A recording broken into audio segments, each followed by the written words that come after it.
Happy July 24th, Chicago. It's episode 23, and you're listening to another episode of Bites Over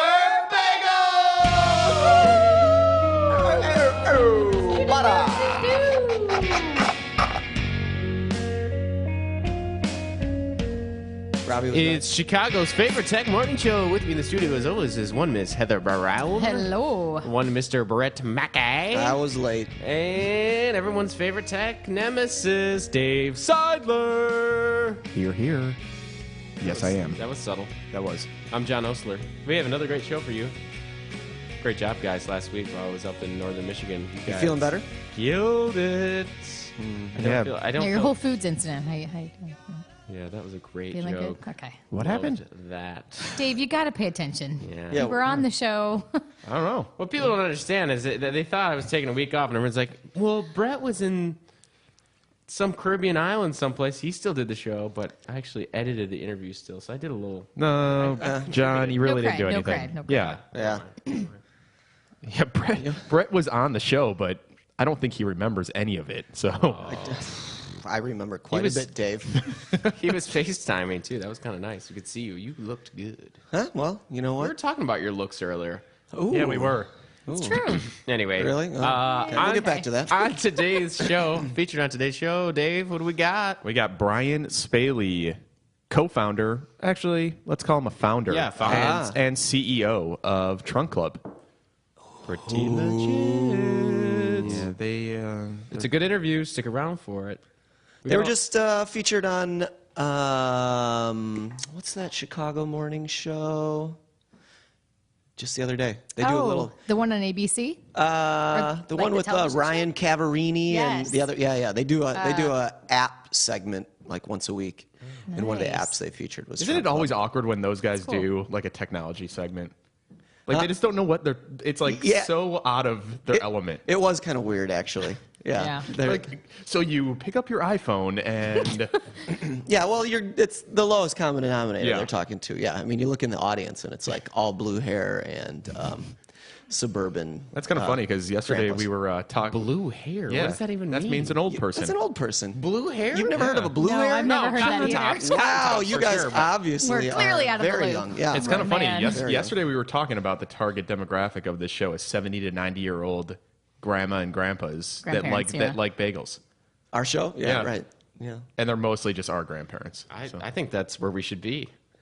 That's true. There is a niche there that needs to be filled. Those next generations always got to talk to the previous ones. Let's You wanna switch do the this? format up. Let's talk slower. Yeah. And You guys want to do this in Boca? How many people stopped Boca. listening to our show just now? As we- Probably quite a as I said. few. Well, Yeah, I we don't- actually have a lot of shows, so let's get on to it. okay. I don't think we should put any of that in. The title of today's episode is... Too legit, it fits.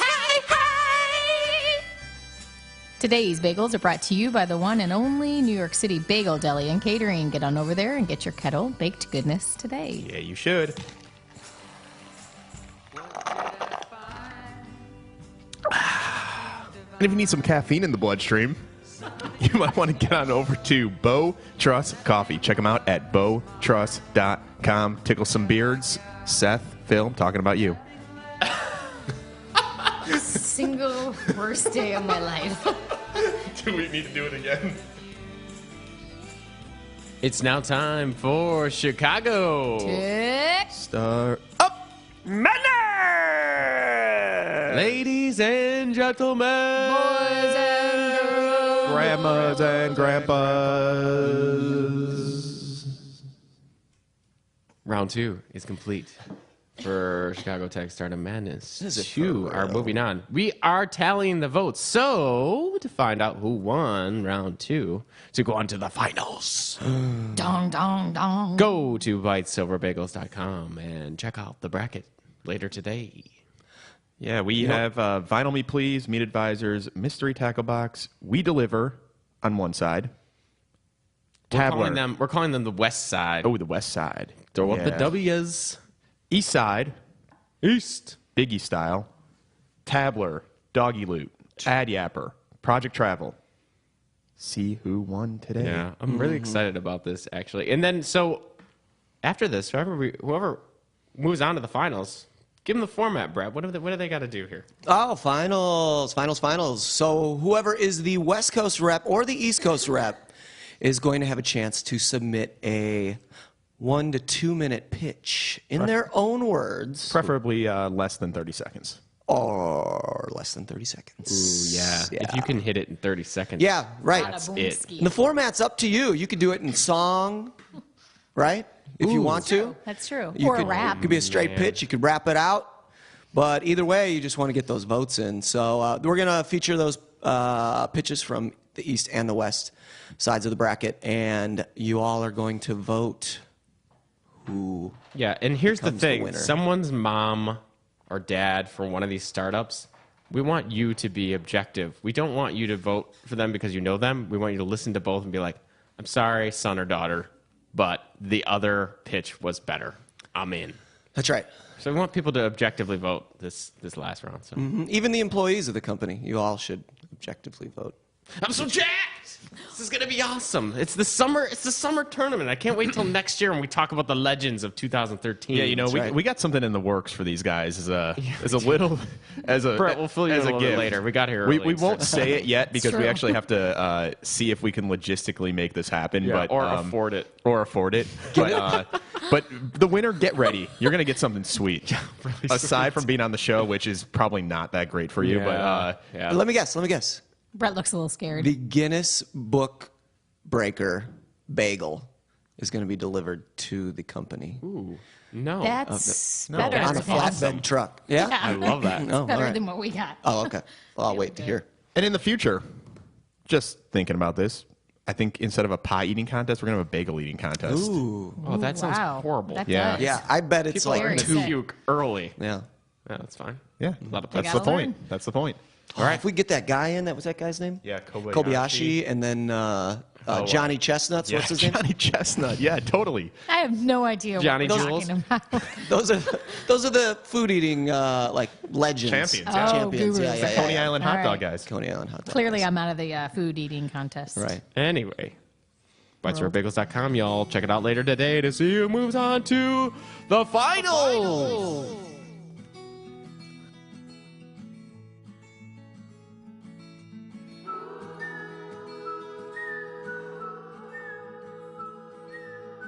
Today's feature interview is with Brian Spaley. He is the founder and CEO of a little shop in town called Trunk Club.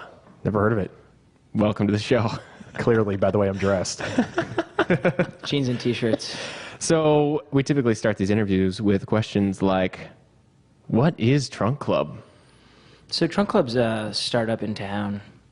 We're down in River North. We operate under a simple premise, which is guys hate shopping but love to look good. So we send you clothes. You keep what you like. You send back what you don't.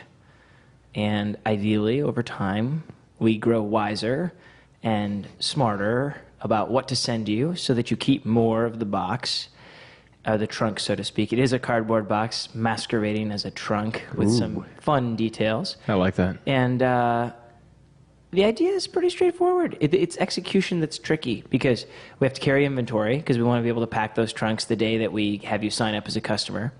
And I'll give you a couple stats. We're, I guess, right around 35,000 members right now. I think 20-some% are in the Chicagoland area, and the rest are kind of all over the United States. We ship to the lower 48. So New York, California, Texas are our three largest markets outside of Illinois. And, FedEx is our shipping provider. So they come every day and pick up about 300, 400 trunks. An average trunk has 5 to 10 items in it. Those things are stuff we're wearing today, cool T-shirts, jeans, blazers, button-down shirts, and wovens, like the shirt I'm wearing today is probably our number one, what we call super class in terms of items sold. They seem to be one of the most popular things we sell. Theater of the mind. Radio's the Just theater of the mind. imagine what that looks like, guys. Texture feels like... Well, let's just say it's like a dress shirt. There we Something go. that we wear to work if we work in the Loop. At a company Pro. that- It's pro. Accenture.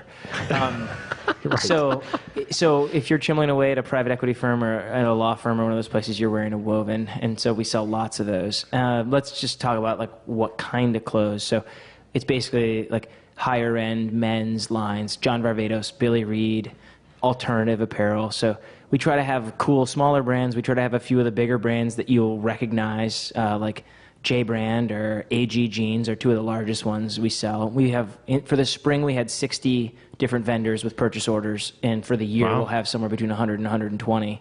That includes like, 5 shirt vendors or, 10 shirt vendors, 5 belt vendors, 4 shoe vendors, that kind of thing, and it all kind of stacks up. So, yeah. So I heard a crazy story that when you guys first started, you were running over to like Gap and just buying clothes. That's not true. Oh, damn.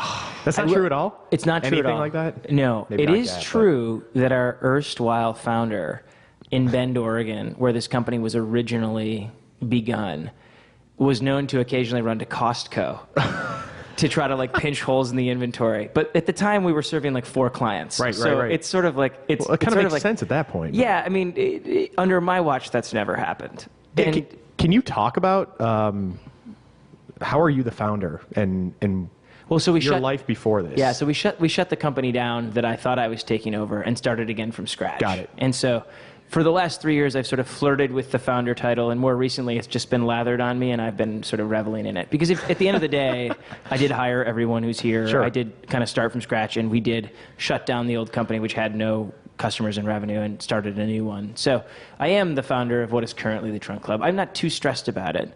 My background, I got to Trunk Club via Bonobos, Right. which you guys have probably heard of. Yeah. Mhm. It's a well-funded startup based in Manhattan. I started Bonobos out of the trunk of my car at Stanford Business School, and it was primarily a hobby. At the time, I was making trousers and selling them out of my trunk. And a very dear friend of mine at business school, Andy Dunn, who was my roommate and probably closest friend, among my closest friends at school, said, "You should turn this into a real company." And I said, "I'm not sure I have what it takes to do that." And he said, "Well, I can help. Bring me in as your co-founder, and I will help you make this a business." So, we really are co-founders of what Bonobos is today. But for the year before Andy got involved, I was just sort of tinkering with how to make a better fitting trouser.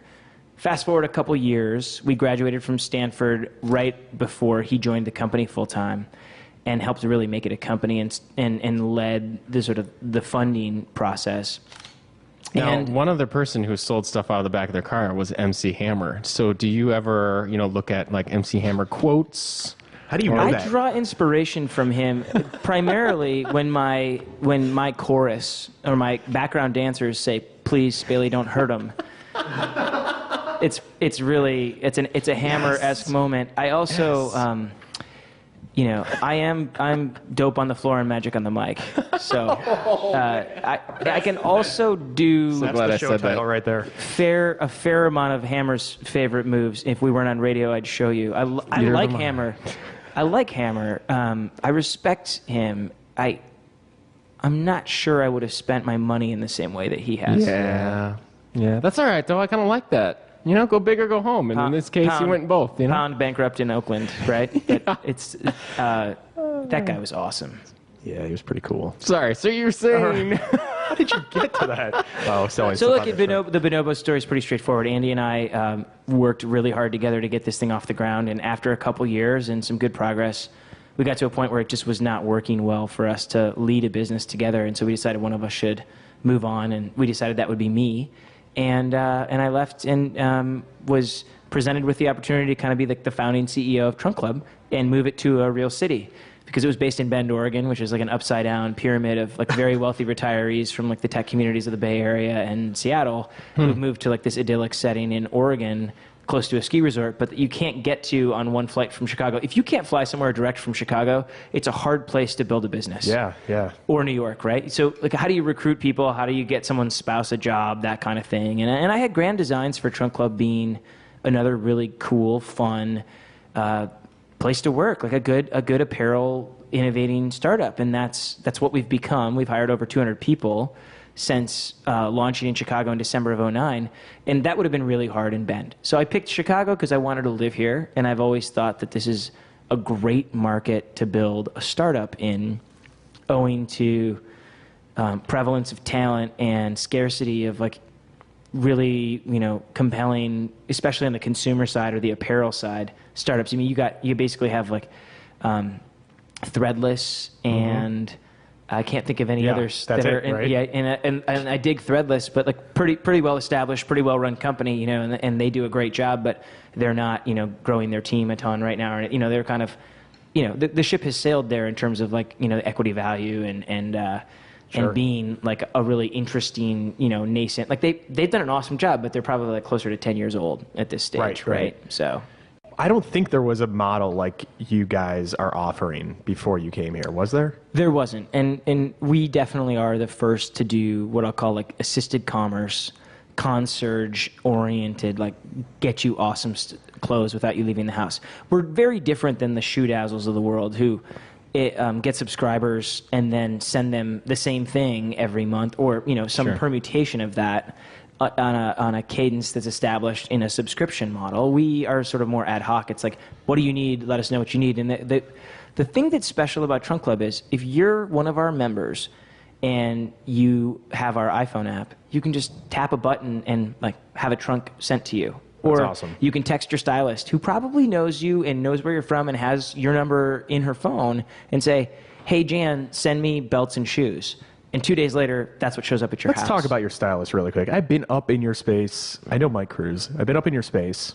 What is their job, and how do they do their job? Like, is a consumer giving them information up front, or are they just kind of coming up with awesome ideas? So there's 130 130 beautiful women running at around. Trunk Club. It's a staggering display of character I know. and entertainment, and we just have fun. And so what are these women doing? They're getting customers sign up primarily online and give us a bunch of information. We look at that, we send an email, and we shoot out a phone call. It's, hey, John, I'm your stylist. I'm Ann Reuter, and you can reach me on this number if you want to chat live, or we can just email back and forth. I'm Ann at Trunk Club, and I've been doing this for a couple years. I'm really good at it. And I've got enough information in your profile from the web to probably send you a trunk, but I'd rather chat with you for another 10 minutes just to make sure we really dial this in. Sure. And I'll find out in that process that you think you're a 33, but you really need to start wearing your pants a little bit more, like slim fitting. So we're going to do a 32 flat front trouser, for your new promotion at FedEx to like head of sales or whatever it is that you Boom, do. right there. Yeah. That's when it changed. So there's some process where we get to know you, ideally. And the fun part of being a technology-oriented apparel startup, we're really a service, like we're a startup service, is we're trying to find guys like Mike Cruz, who was actually just promoted to VP of engineering. Ooh, a director before, right? Yeah, He's a good guy. He's a superstar. So Mike was a big win for us. I bet you he gets a call from a headhunter every single day of the week. Yeah, probably. So Mike and the team are building all these cool things that happen behind the scenes to make our salespeople bionic, right? So the better ones are managing upwards of 500, maybe even a few more than 500 guys.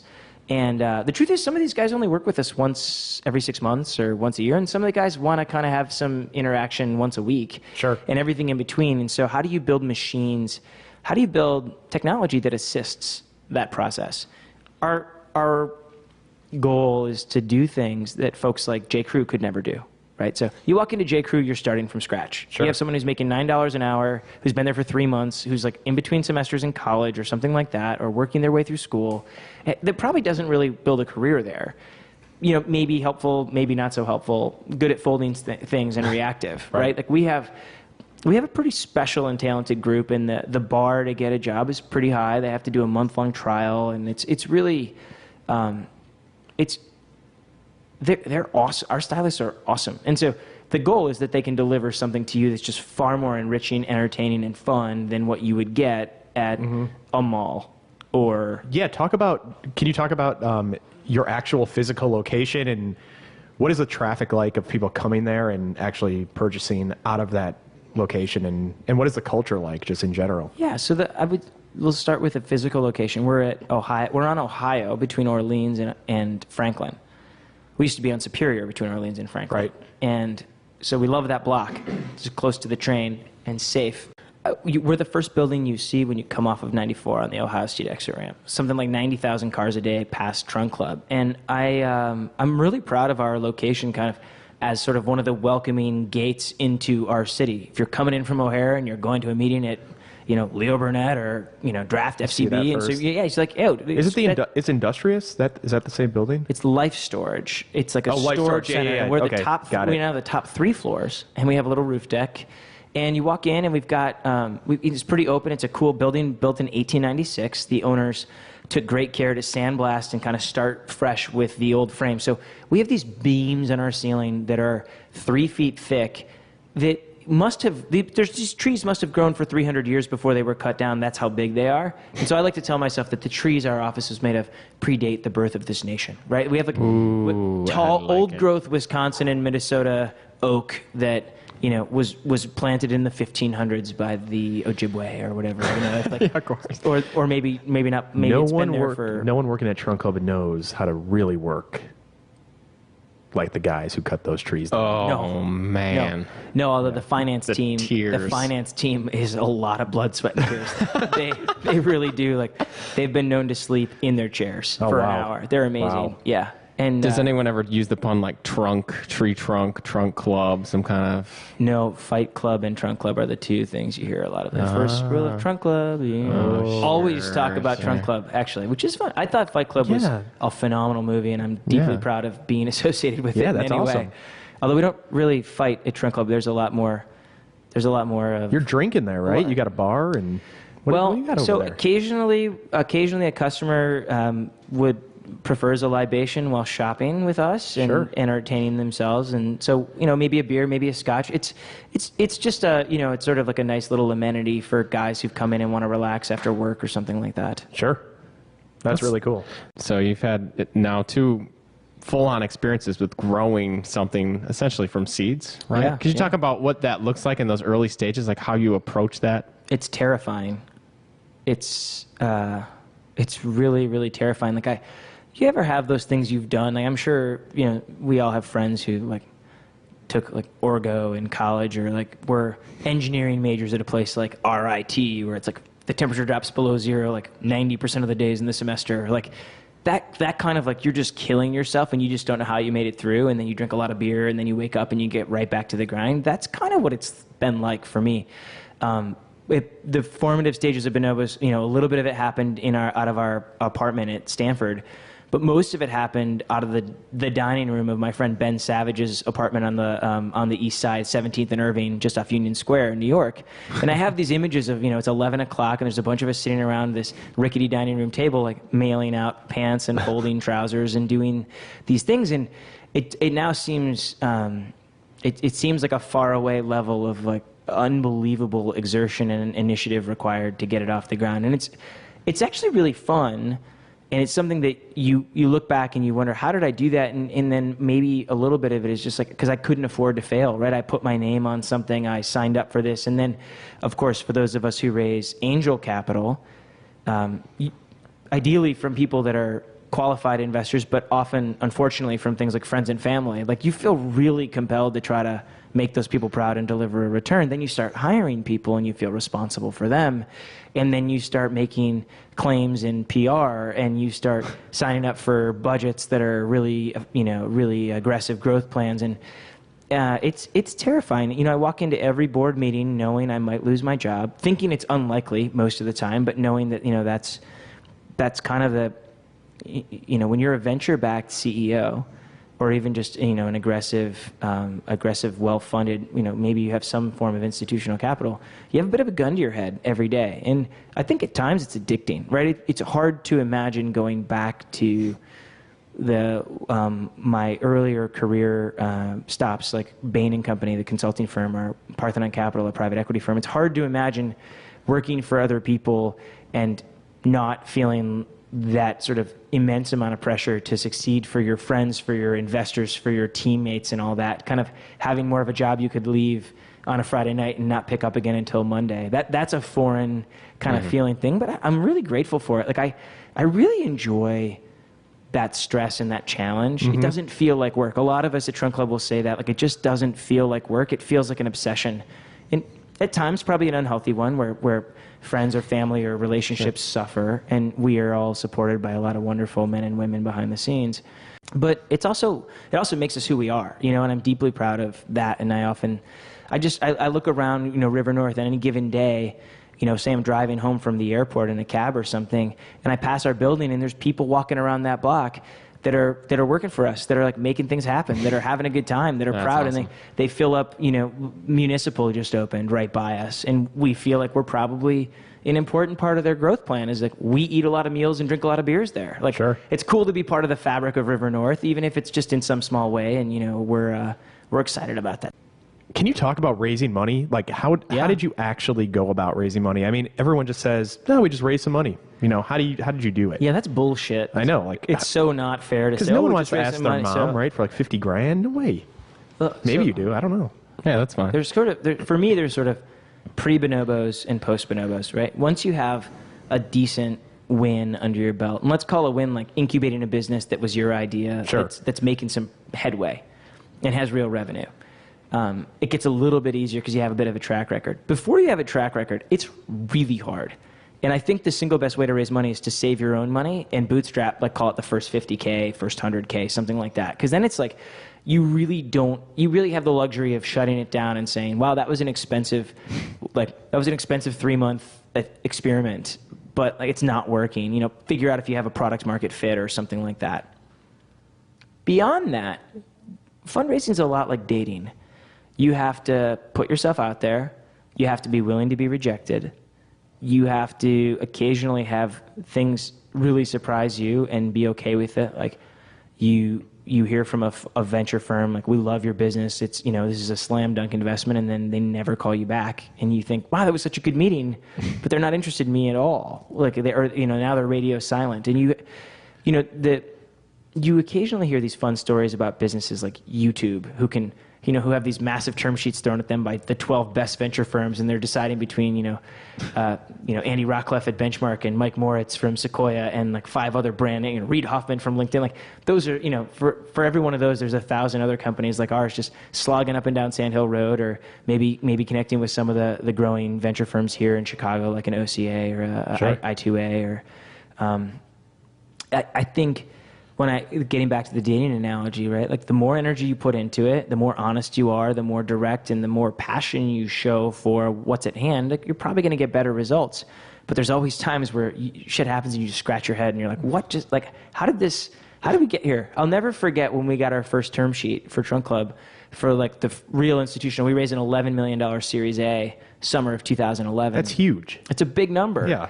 And we had $40,000 in the bank when the 11 million came in, and I had about $700,000 in credit card balance at the time. So it wasn't like, oh my gosh, Brian, you're going to go and you're going to be bankrupt because of this. Like I had a fallback, which is I thought my current investors would have bridged us if this round didn't close. It wasn't like I was completely naked exposure on something really foolish, but it's scary.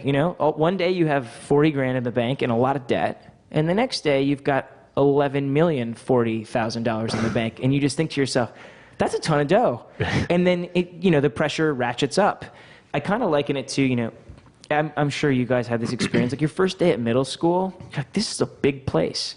I gotta find out where my locker is. I gotta make some friends. And then like a couple weeks in, you're like, yeah, okay, like I get it. You know the drill. Yeah. Mm-hmm. And then high school, the same thing happens, and you have these things you're nervous about. And if you're, heaven forbid, you're really good, like you go to college, right? And so let's take the analogy into sports. Like let's say you're on the soccer team in high school, and then you end up making the varsity, your sophomore year, and then your senior year, you're the captain, and you make All-State, and a school says, we're going to give you a scholarship, and you show up and you're like, wow, this is the big leagues. And then you do really well there, and it's like, okay, now you're going to get drafted into the pro. Like it seems like there's always a bigger league with better, faster people in it who are smarter than you and wiser than you. And we all make the mistake of comparing ourselves to like the 1 or 2 places that are killing it. Like I've always wanted to make a shirt. I should do this. I'm bad at following through on some of these zany ideas, but I want to make sure that just says Trunk Club, we're not Instagram, right? Like, because the idea of like a 13-person company selling for $1 billion, having raised maybe like $10 million or something, right, is just outrageous. But like, of course, we only compare ourselves. Sure. Like, it's like women compare themselves to Angelina Jolie, who's like a 9 standard deviation existence as a human being. It's like, that's so unfair. It's so unfair. Like, so you've got some cankles. It's okay. Or like, so you have a double chin. It's fine. You like, hear you're that? still You really hear that, pretty. ladies? It's okay. Something Yeah, for everybody. Brian's into it.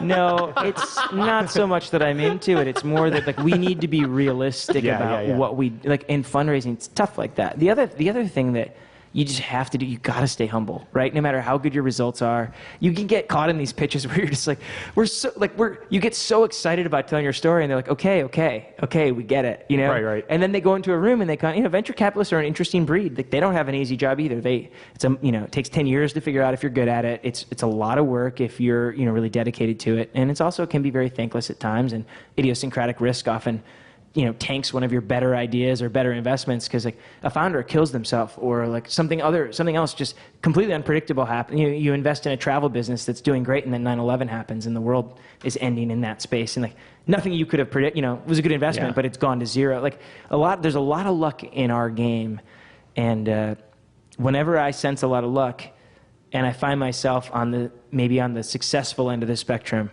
I like to think that luck played a really big part in that, and you got to stay humble when you know that like, without a lot of breaks, you wouldn't really have gotten to where you've gotten to. And for us, those breaks at Trunk, some of the biggest ones are just the early employees we were able to attract who've ended up being real superstars, like our CFO, our COO, and like some of the VPs on the team right now. Aside from like mobile, because it's clearly the future, but like what else what are you identifying as the future of Trunk Club? Like what are you guys going to do? Good question. So expansion, right? We need to have more sales offices like Chicago, because even though that's only a small fraction of our business, call it 80% of transactions happen through the mail, 20% happen in person, that magic of like having guys in the office and having stylists and that sort of that visual and that connection of like everyone sees who our guy is because he's coming in every day, like that connection to who your guy. I think that's a really cool thing, and I think we need more of those. So we're planning on Houston this fall. Oh, cool. Why Houston? Oh, it's such a great city. It's like the most overlooked gem of a city in America. Yes, it's hot this time of year, but it's also cold here in 6 months, right? And so there's very few places in America outside of, let's call it like Silicon Valley's Mediterranean climate, or like Denver, where you have like a really awesome climate all year round. Most cities don't have that. So that's table stakes. Most big cities don't have that. Texas is, I think, the most interesting economy in America. They're very business friendly. You rarely hear someone call a state business friendly, right? Yeah. But they are. And what does that mean? It means just like people are helpful. Like real estate brokers go out of their way to help you find a good space. Like it's the opposite of like the New York landlord who won't fix your heat. It's like people just want to help each other and want to grow companies. And then there's no personal income tax. There's all these other things about Texas that I find really interesting as well. There's just a ton of people down there, and it's probably the fastest growing economy, even just Houston, because of energy and proximity to Mexico, that I think it just seems like a really cool place to have our next node. We enjoy not being sort of slaves to the whole like New York and LA need to be where we are. It's kind of like that's not really who we are. Like there's 6 million people in Houston that I want to be friends with. Yeah. There's probably not as many in LA or New York that I'm like really want to get to know. And I think when I think about what we are, I think Chicago has a lot in common with Houston. My next two after that are like Dallas and Atlanta, other big cities where I think there's just a lot of great people. What about Austin? You worked in Austin, right? I worked in Austin. The problem with Austin is they try so hard to be weird, and Yeah, they hipsters do. don't have money. It's like it's like you know who our customers will be in Houston? Energy traders, lawyers, real estate developers, people like making money. Like in Austin, Servers. well, yeah, or just Austin's cool. I think it's a really cool city. I also think, Madison is a really cool place. I love college towns. It's just not the right place for us to have like a regional hub. We need to be where the largest airport in the state is, right? We need to be in a place where business travelers are there all the time, right? Because that's kind of who our guy is. Cool. What's your inseam? 30.75. Holy crap. Damn. No one answers it like that. How often do you just like drop trow and change your pants at work? All the time. I've got at least 20 pairs of shoes under my desk at all times. Do you really? Oh, yeah. Oh, yeah. I mean, we Do you have any hammer pants at work? You know what? It's a marvel. I was in 7th and 8th grade when Hammer was just killing it. Can't Touch This came out. And You got the steps. You definitely had the steps. A lot. I have all the moves, but I never had Z Cavariccis and I never had skids. My brother had skids, but he only wore them as pajamas. He was older. Oh, come on. And a lot of my buddies fell for the Cavarici thing. I think they got them at the Nickel or the Buckle or whatever that like. Oh, the kind of- buckle. The Buckle. Oh my God, they still do they still yeah, they still have that. You I guys don't should know. buy them outright right now. Yeah, it's probably, I don't know. You could set it up in Austin. Sure, they need a buckle there. That's kind of a nice delineation from a trunk. I like Dude, just Austin. a buckle, flat out. I wish we could have an office in Austin. Maybe we will. We think that we're gonna only. Maybe just ironically put it there. Yeah, it would be ironic. And only sell T-shirts. Yeah. And skinny jeans and other things men shouldn't wear. like Tattoos. You got to be a tattoo shop. ink. there, too. Yeah. Removal. One of the hardest things about this job is saying no to all the good ideas your friends and others come up with. They're like, you should do this. You're like, that does sound fun. Yeah. Yeah. That would be a good, but like we really should stick to what we're doing. Welcome Yeah. to our world here, Jesus. All right, it's time for the most important question. Are you ready? What is your favorite type of bagel, and how do you like it prepared? Ooh, there's no doubt there is a phenomenal bagel place in Lake Geneva where I spend my weekends called Boatyard Bagels Okay. on Geneva Lake. Okay. They do peer delivery and they have Wow. unbelievable bagel sandwiches. So for me, it's just about anything with their egg bagels, meaning like bagels with eggs. Every single one of the bagels is made with whole wheat flour, so like they're all whole wheat. The salt and the everything are both incredible. They're a great like after a long bike ride snack. Toasted? Toasted for sure. and one of their these sandwiches are just incredible. So That's awesome. eggs, chorizo, pepper jack, spinach, tomato, Egg white? red onion, Egg white? preferably. Yeah. But you know what? I'm not going to fight the yolk every time. Okay. That's Boatyard Bagels on Lake Geneva. Man, they got a sponsor. That's In Lake boatyardbagels.com, everyone. I don't know if they have a website. Of course. Wait, so Well, Brian, thank you so much for coming to the studio and sitting down with us. Thank you for having me. Thank you for also making men around the world attractive again.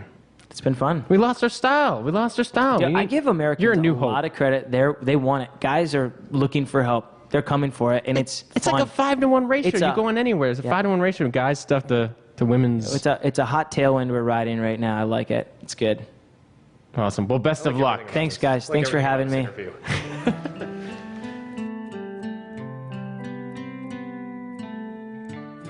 Easing you into your morning this morning is the Chicago band Cold Country. Check them out at coldcountry.bandcamp.com or at bitesoverbagels.com. And that concludes episode 23 of Bites Over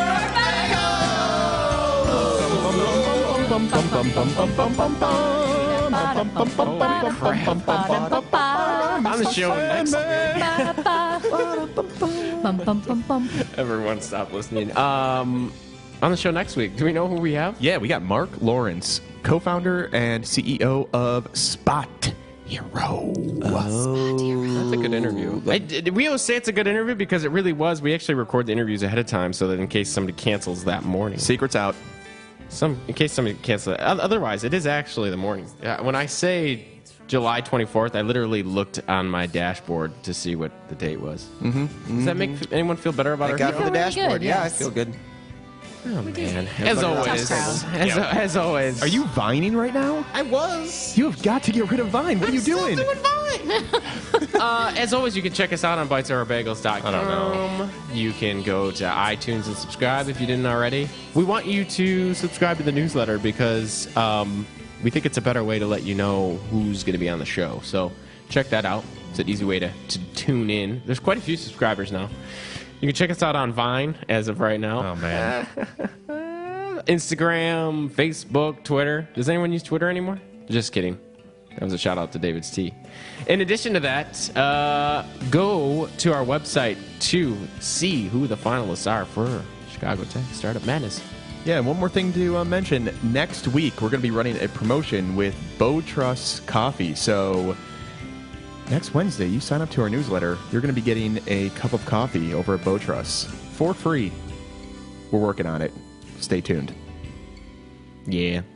That concludes this episode. Everybody have a good week.